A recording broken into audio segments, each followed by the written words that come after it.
Saudações, pessoal aí da Átomo Aulas. Estamos mais uma vez aí nos encontrando para falar de um novo tópico, de um novo assunto aí da matemática.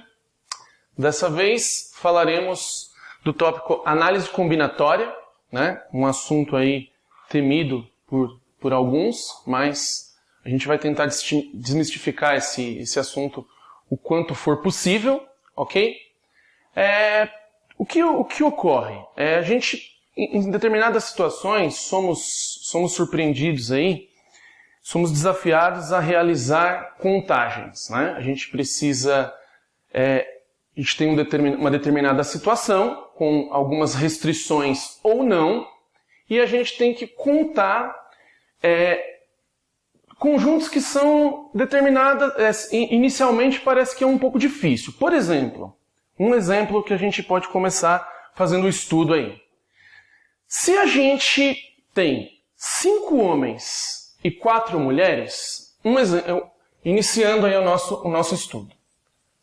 5 homens e 4 mulheres. Vamos lá. Quantos casais a gente pode formar, né, tomando esses 5 homens e 4 mulheres? Quantos casais distintos, quantos casais diferentes a gente pode formar aí? Um outro problema que a gente pode nos deparar aí é o seguinte: se a gente tiver uma placa de um automóvel, por exemplo, atualmente as placas de automóveis são formadas por 3 letras, ok? Do nosso alfabeto e 4 algarismos, certo?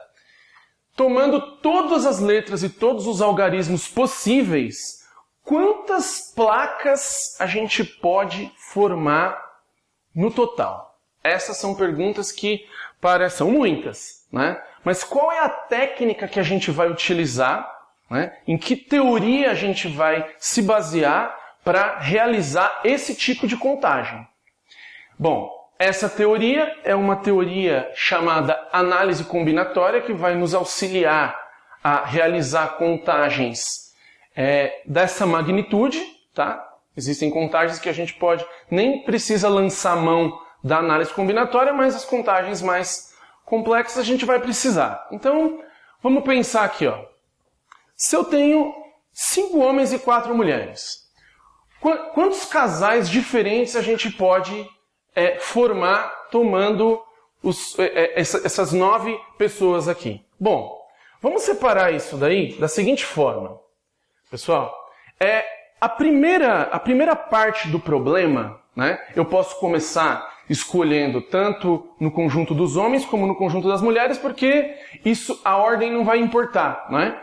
Se eu pegar um determinado homem num conjunto, uma determinada mulher no conjunto das mulheres, a primeira escolha que eu fizer e a segunda não afetará no resultado, porque o casal será o mesmo, né? Falaremos sobre isso adiante. Então, a primeira escolha que eu farei, arbitrariamente, eu vou querer escolher um desses 5 homens aqui. Então, quantas escolhas a gente tem nessa etapa da determinação do casal? Temos 5 possibilidades, correto? 5 possibilidades. Ok. Agora, a gente passa para a etapa de escolher a mulher do casal, né?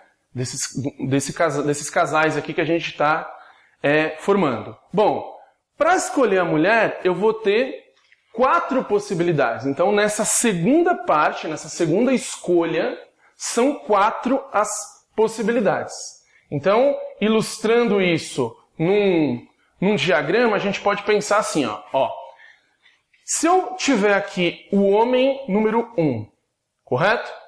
Então, para ele, eu posso ter a mulher número 1, a mulher número 2, a mulher número 3 e a mulher número 4.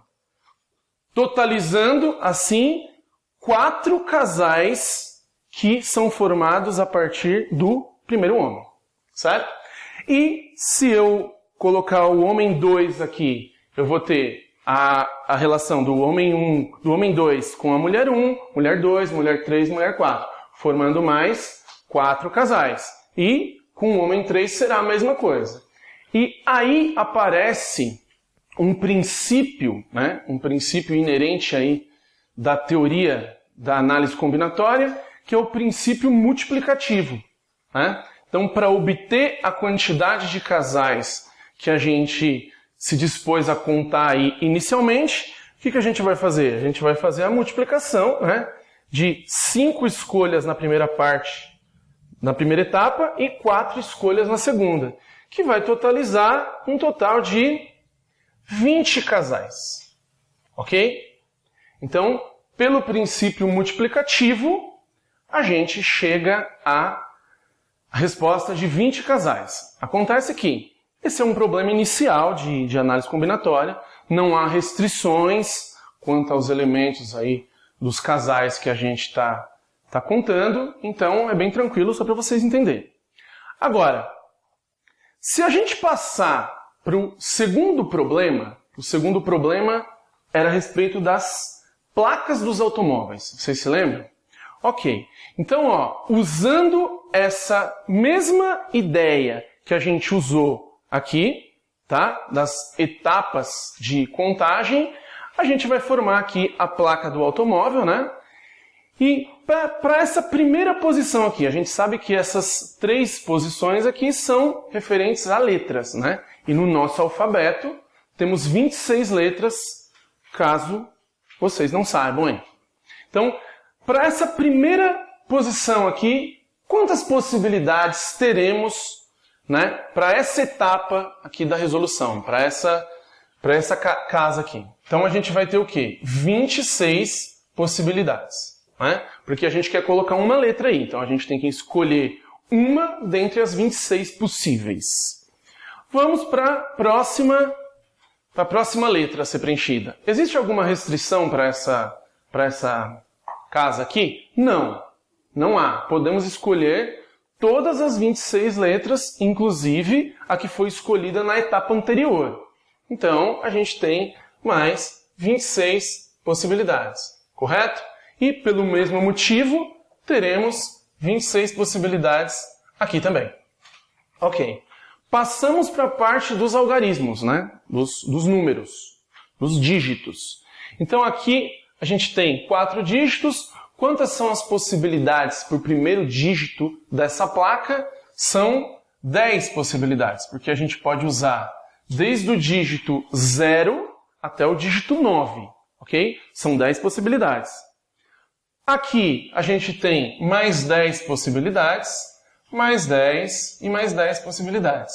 E, pelo princípio multiplicativo, né, para saber o total de placas que a gente pode formar usando 26 letras e 10 algarismos, nessa configuração que a gente utilizou aí, a gente vai multiplicar todos esses números aqui, o que vai dar um total de 26 ao cubo vezes 10 à quarta, ok? Esse é o total de placas que a gente vai ter. Bom, se vocês quiserem fazer essa conta aí na calculadora de vocês, fiquem à vontade, mas colocar isso daqui, tirar a potência e fazer a conta não é o foco principal agora, tá? Fiquem à vontade.